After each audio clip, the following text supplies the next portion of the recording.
Stargirl Episode 2 is a murder mystery. We have to figure out who the hell killed the gambler. We're going to be talking breakdown, theories, and how the show was in general.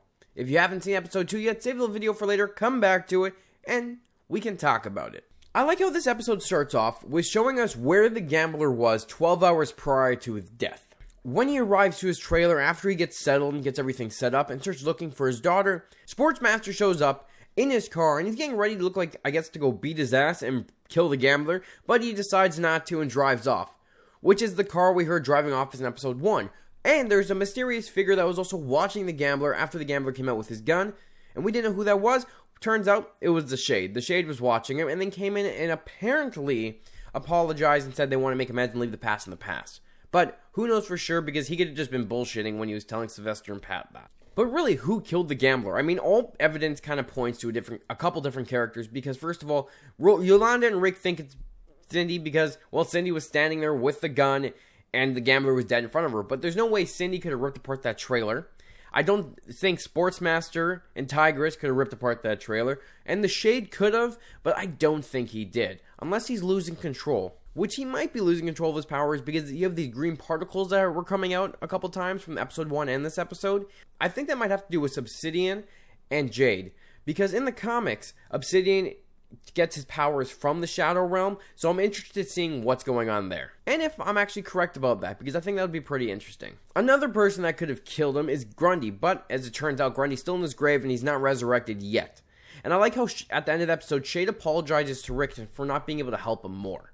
Because Rick really cares about Grundy and wants to see him come back. And now I do think Grundy will come back by the end of the season.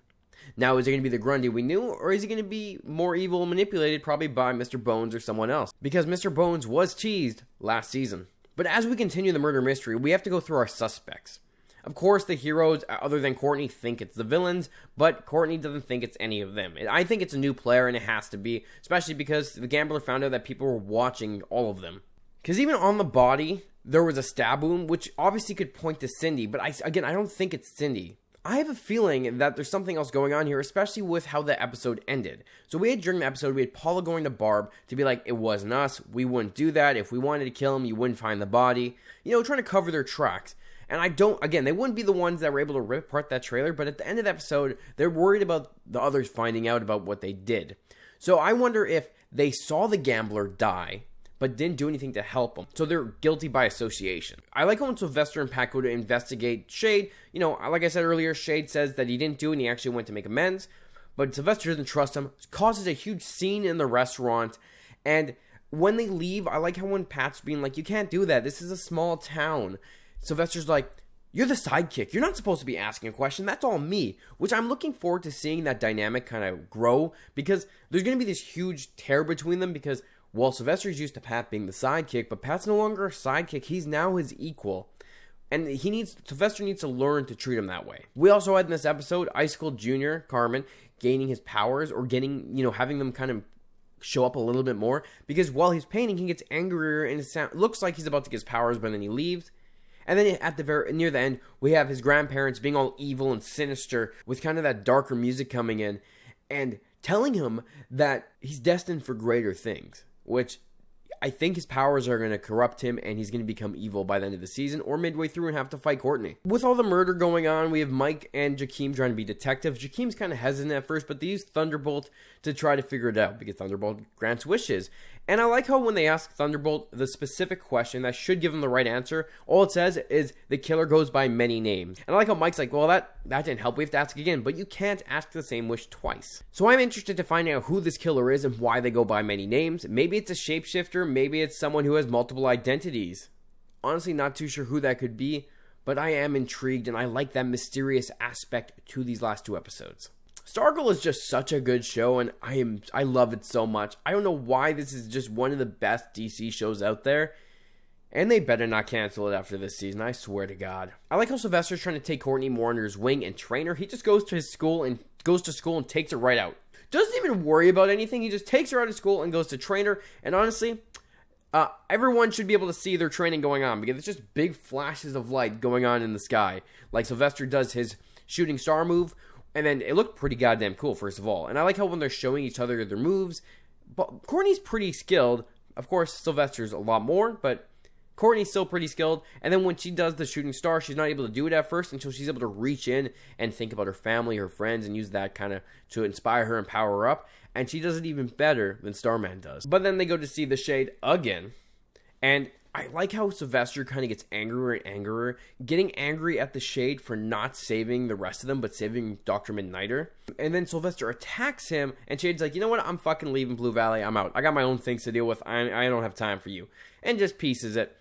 Which I think that, again, that has to do with him kind of having the green particles coming out of him. I'm hopeful we'll find that out relatively soon and we won't have to wait too long. I like how we find out that Sylvester has survivor's guilt, because now he's back alive, but none of the other JSA are. And it's kind of sad, because, like, they say that Jay Garrick's dead and all the other characters, but I have a feeling they're not all dead, or at least some timey-wimey stuff will happen and they'll come back. Because I feel like some of them can't stay away for too long. Because I want to see Jay Garrick come back, I want to see John Wesley's ship, and I want to see, like, a Jesse Quick or a Liberty Bell show up, depending on how they want to do that. I also found it sad that all the other JSA members had big funerals, but with Starman, it was just Pat. Sylvester was always just Starman. So all his friends and all his friends were superheroes who all ended up dying, and the only people that were left were Pat. So it makes sense that no one else was also at his funeral, because he didn't have a life outside of being one. Really, it's going to be interesting figuring out who's the one that killed the gambler, and I'm sure he's not going to be the only murderer. I feel like something else bad's going to happen. Maybe someone's going to target the Crocs next or something. Or maybe something's going on with Sylvester, because how is he alive? And he said that the staff brought him back, but did it? Someone could have easily resurrected him, manipulated him, put some stuff in his head, and then made him do things that he, didn't mean to do. So that is also a possibility. But if he used the staff to do it, or the staff would have communicated that to him or Courtney, however, maybe it's not, and maybe he has new powers that he just doesn't know about, like the powers are within him rather than just the staff now, but because his mind's been manipulated that he doesn't actually know that. And I feel like that would make sense. The show's leaving like subtle hints that it could be any of these characters, making you think, who done it? And it's really interesting, and I am enjoying it so far. I also really like how Stargirl focuses around the kids being in school, and that they just don't fuck off and aren't in school half the time. But they're in school during these episodes, and they're doing their own thing. Because, I find that shows when you have superheroes, they kind of forget the school side of things, and they just focus on being superheroes. But this show is more like them being in life and doing superhero stuff while also living their own lives, rather than focusing on that. Because, we didn't see anyone suit up this episode. It was just them doing stuff, which is okay. I did like that we got them suiting up the first episode. And I'm looking forward to seeing how the JSA grows throughout this season. If Jade will come back, if we'll see Obsidian, and any new members that will eventually show up. What did you think of this episode? Were there any Easter eggs that I might have missed? Because I feel like I don't notice as much for JSA, and I want to know more about this team and some of the stuff from the comics. So let me know down in the comments. And if you like content just like this, hit the subscribe button for more, because we will be covering Stargirl every week. And make sure you follow me on my other socials, because I do shorter form video of certain things, and I post regularly on my TikTok. Plus, I got stuff on my Instagram, I tweet stuff on Twitter, and the whole bunch. I got a little bit of everything. So guys, thanks for watching, and I'll talk to you guys later.